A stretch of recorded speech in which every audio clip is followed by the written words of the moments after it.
Untuk yang pertama adalah pengertian pajak. Apa sih pajak itu? Jadi, pengertian pajak berdasarkan Undang-Undang Republik Indonesia Nomor 28 Tahun 2007 tentang perubahan ketiga atas Undang-Undang Nomor 6 Tahun 1983 tentang ketentuan umum dan tata cara perpajakan. Dijelaskan, pajak adalah kontribusi wajib kepada negara yang terutang oleh orang pribadi atau badan yang bersifat memaksa berdasarkan undang-undang dengan tidak mendapatkan imbalan secara langsung dan digunakan untuk keperluan negara bagi sebesar-besarnya kemakmuran rakyat. Fungsi pajak. Fungsi pajak dibagi menjadi 4. Yang pertama yaitu fungsi anggaran atau budget air. Fungsi ini bermakna pajak merupakan sumber penerimaan negara untuk membiayai pengeluaran pemerintah kaitannya dengan pelayanan publik. Pada anggaran pendapatan dan belanja negara atau APBN, pajak menjadi sumber penerimaan utama. Yang kedua yaitu fungsi regulasi. Fungsi ini dimaknai dengan pajak sebagai pengatur perekonomian. Pajak dapat digunakan sebagai alat untuk mencapai tujuan pembangunan ekonomi. Berkaitan dengan fungsi regulasi, pemerintah dapat menetapkan kebijakan fiskal berupa keringanan pajak dan insentif pajak bagi pelaku usaha dalam negeri. Pemerintah juga dapat menetapkan bea masuk yang tinggi atas produk impor. Yang ketiga yaitu fungsi stabilisasi. Fungsi ini dimaknai pajak merupakan instrumen untuk menjaga stabilitas ekonomi suatu negara. Dengan kebijakan fiskal, pemerintah dapat menjaga stabilitas ekonomi. Sebagai contoh, pemerintah menetapkan tarif pajak tinggi untuk mengendalikan laju inflasi. Sebaliknya, pada saat deflasi, pemerintah dapat menurunkan tarif pajak. Yang terakhir yaitu fungsi redistribusi pendapatan. Pendapatan pajak digunakan untuk membiayai pelaksanaan pembangunan ekonomi dalam rangka meningkatkan taraf hidup rakyat. Fungsi ini berkaitan dengan tanggung jawab pemerintah dalam mewujudkan pemerataan distribusi pendapatan. Pemungutan pajak. Pemungutan pajak di Indonesia dilakukan oleh Direktorat Jenderal Pajak atau DJP di bawah pengawasan Kementerian Keuangan. DJP terus melakukan perbaikan sistem dan tata cara pemungutan pajak. Bagaimana pemungutan pajak di Indonesia? Mari kita simak pembelajaran berikut ini. Yang pertama, ada asas pemungutan pajak. Apa sih tujuan asas pemungutan pajak? Tujuan pemungutan pajak hanya dapat dicapai jika asas pemungutan pajak terpenuhi. Adapun asas-asas pemungutan pajak sebagai berikut. A. Asas keadilan. Apa sih yang dimaksud dengan asas keadilan pemungutan pajak? Pemungutan pajak ini bersifat adil, artinya pajak yang dikenakan sebanding dengan kemampuan wajib pajak dan manfaat yang diterima wajib pajak. Pemerintah tidak boleh bertindak diskriminatif terhadap wajib pajak dalam proses pemungutan pajak. Yang B. Asas kepastian. Pemungutan pajak tidak boleh sewenang-wenang, artinya pelaksanaan pemungutan pajak harus berdasarkan undang-undang, yaitu harus ada kejelasan, ketegasan, dan jaminan hukum. Orang yang melanggar akan dikenakan sanksi sesuai ketentuan yang berlaku. Wajib pajak yang tidak membayar pajak dapat dikenakan sanksi hukum. Yang C. Asas kelayakan. Apa yang kalian ketahui tentang asas kelayakan? Baiklah, pemungutan pajak hendaknya tidak memberatkan wajib pajak. Pemerintah perlu memperhatikan layak atau tidak seseorang dikenai pajak. Pemungutan pajak hendaknya dilakukan pada waktu yang tidak memberatkan wajib pajak. Misalnya, saat wajib pajak menerima penghasilan dan hadiah undian. Dengan demikian, wajib pajak membayar pajak dengan senang hati. Yang D. Asas ekonomi. Biaya pemungutan pajak dan pemenuhan kewajiban pajak bagi wajib pajak harus profesional. Biaya pemungutan pajak harus lebih rendah daripada beban pajak yang harus dibayar. Baiklah, untuk asas pemungutan pajak terdiri dari 4 asas. Selanjutnya, yang kedua, sistem pemungutan pajak di Indonesia. Pemungutan pajak di Indonesia menerapkan beberapa sistem sebagai berikut. A. Official Assessment System merupakan sistem pemungutan pajak yang menyatakan jumlah pajak terutang oleh wajib pajak dihitung dan ditetapkan aparatur pajak. Wajib pajak ini bersifat pasif. Pajak yang masih dibayar dengan sistem ini yaitu pajak bumi dan bangunan atau PBB. Yang B, withholding system, merupakan sistem untuk membantu pelaksanaan self-assessment system. Sistem pemungutan pajak ini menyatakan jumlah pajak terutang dihitung oleh pihak ketiga atau selain wajib pajak dan aparatur pajak. Contohnya, pemotongan penghasilan karyawan yang dilakukan bendahara suatu perusahaan. Yang C, self-assessment system, merupakan sistem pemungutan pajak yang memungkinkan wajib pajak menghitung besar pajak terutang yang kemudian diserahkan kepada aparatur pajak. Wajib pajak harus aktif dalam menghitung, menyetor, dan melaporkan hasilnya kepada kantor pelayanan pajak atau KPP. Sementara itu, aparatur pajak bertugas memberikan penerangan dan pengawasan tentang pajak. Saat ini, banyak wajib pajak yang lebih memilih menggunakan self-assessment system. Selain memudahkan wajib pajak, sistem ini memudahkan kantor pelayanan pajak pertama dalam melakukan pungutan pajak. Setelah mempelajari materi berikut, Anda dapat menjawab soal sebagai berikut. Jika self-assessment system tidak berjalan dengan semestinya, apa yang akan terjadi pada perpajakan dalam negeri? Apa yang dilakukan Direktur Jenderal Pajak atau DJP menyikapi kondisi tersebut? Bagaimana sih cara membayar pajak di Indonesia? Dengan sistem pemungutan yang berlaku self-assessment system, wajib pajak dituntut aktif menghitung, melaporkan, dan membayarkan pajak terutang. Berikut tata cara pembayaran pajak. Yang pertama, mendaftarkan diri sebagai wajib pajak melalui KPP atau pendaftaran secara daring atau online. Setelah itu, wajib pajak akan menerima nomor pokok wajib pajak atau NPWP.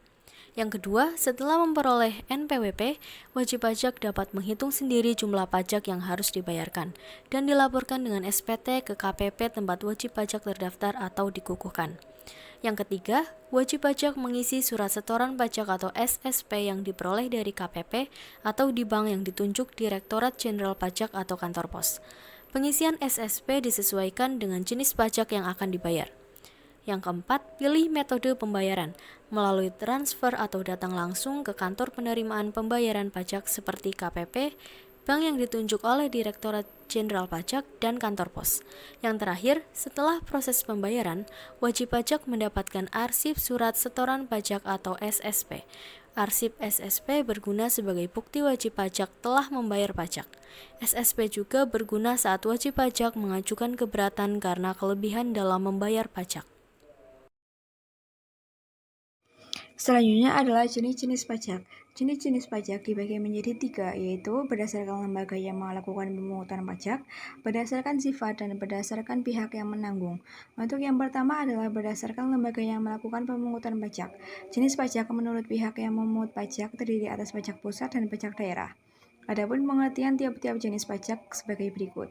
Yang pertama adalah pajak pusat. Pajak pusat dipungut oleh pemerintah pusat dan dilakukan oleh Direktorat Jenderal Pajak dan Kantor Pelayanan Pajak di bawah Kementerian Keuangan.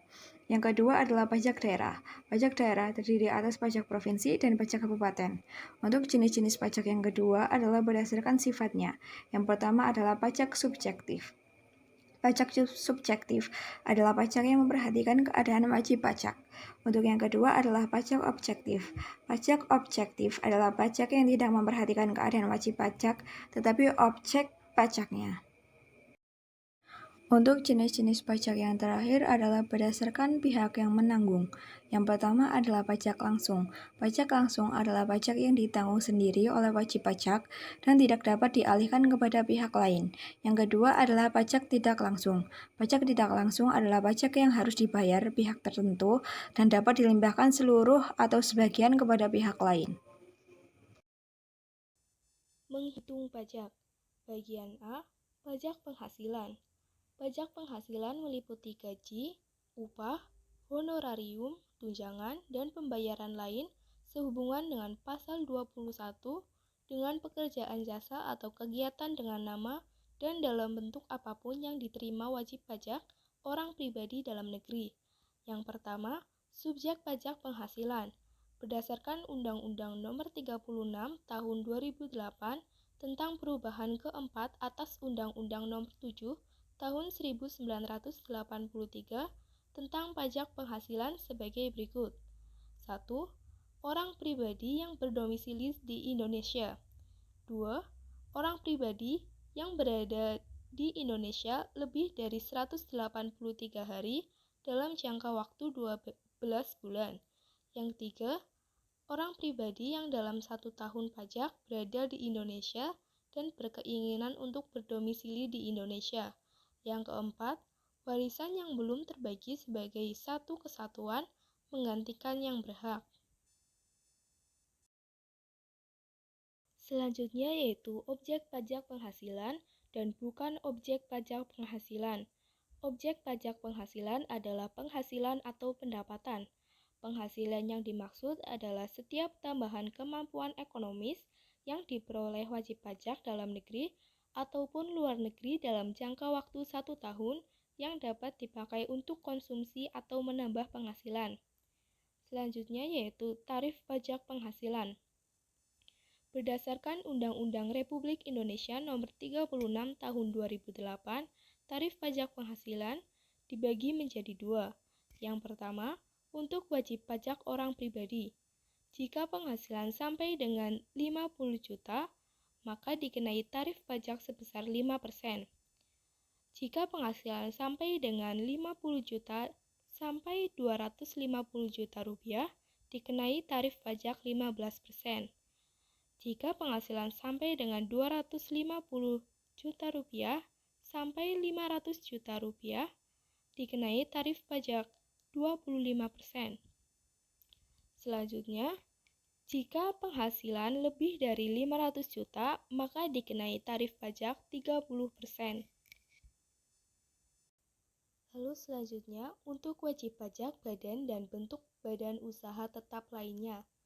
Peredaran bruto kurang dari 4,8 miliar rupiah per tahun, maka tarifnya 0,5% dikalikan dengan peredaran bruto atau omset. Lalu, jika peredaran bruto lebih dari 50 miliar rupiah per tahun, maka tarifnya 25% dikalikan PKP. Yang keempat, yaitu penghasilan kena pajak dan tidak kena pajak atau PTKP. Penghasilan kena pajak untuk wajib pajak dihitung berdasarkan penghasilan neto dikurangi dengan penghasilan tidak kena pajak. Tarif penghasilan tidak kena pajak atau PTKP sesuai dengan Peraturan Menteri Keuangan Republik Indonesia Nomor 101/PMK 010/2016 tentang penyesuaian besarnya penghasilan tidak kena pajak dengan daftar tanggungan sebagai berikut. Yang pertama, untuk diri wajib pajak orang pribadi sebesar 54 juta rupiah.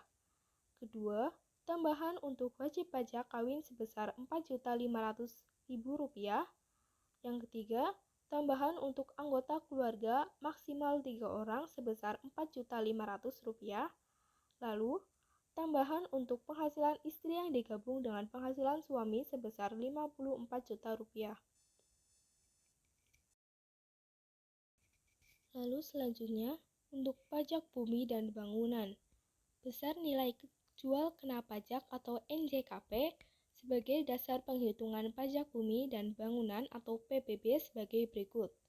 Objek pajak perkebunan sebesar 40%, objek pajak kehutanan sebesar 40%, objek pajak pertambangan sebesar 40%, untuk PBB daerah tidak ada NJKP. Rumus menghitung PBB pusat yaitu 0,5% dikalikan NJKP. Rumus untuk PBB daerah yaitu 0,3% maksimal dikalikan dengan NJOP dikurangi NJOP kurangi TKP. Lalu yang terakhir yaitu ada pajak pertambahan nilai atau PPN. Pajak pertambahan nilai dikenakan sebagai pengusaha kena pajak. Biasanya pengusaha kena pajak melimpahkannya pada konsumen akhir dengan ditambahkan PPN pada harga produk. Rumus penghitungan PPN yaitu dasar pengenaan pajak dikalikan tarif pajak 10%. Adapun tantangan yang dihadapi dalam pemungutan pajak di Indonesia sebagai berikut. Yang pertama, pengetahuan masyarakat tentang pajak masih rendah. Yang kedua, kesadaran masyarakat dalam membayar pajak masih kurang. Yang ketiga, penindakan hukum bagi orang yang tidak membayar pajak belum tegas. Dan yang terakhir, Direktorat Jenderal Pajak kesulitan memperoleh data wajib pajak secara keseluruhan. Untuk mengatasi kendala dalam pemungutan pajak, pemerintah dapat menggiatkan penyuluhan tentang pajak. Membayar pajak merupakan salah satu bentuk partisipasi masyarakat dalam pembangunan, penindakan hukum yang lebih tegas dan tidak pandang bulu, pembuatan sistem pembayaran pajak yang lebih mudah, serta memperbarui data wajib pajak bekerja sama dengan lembaga perbankan. Setelah mempelajari materi pada bab ini, Anda dapat mengetahui manfaat yang akan diperoleh masyarakat setelah membayar pajak. Selain itu, Anda lebih memahami penghitungan pajak dengan mempraktikannya secara langsung. Anda juga dapat berperan serta dalam pembangunan ekonomi nasional dengan mempelajari materi terkait perpajakan di Indonesia.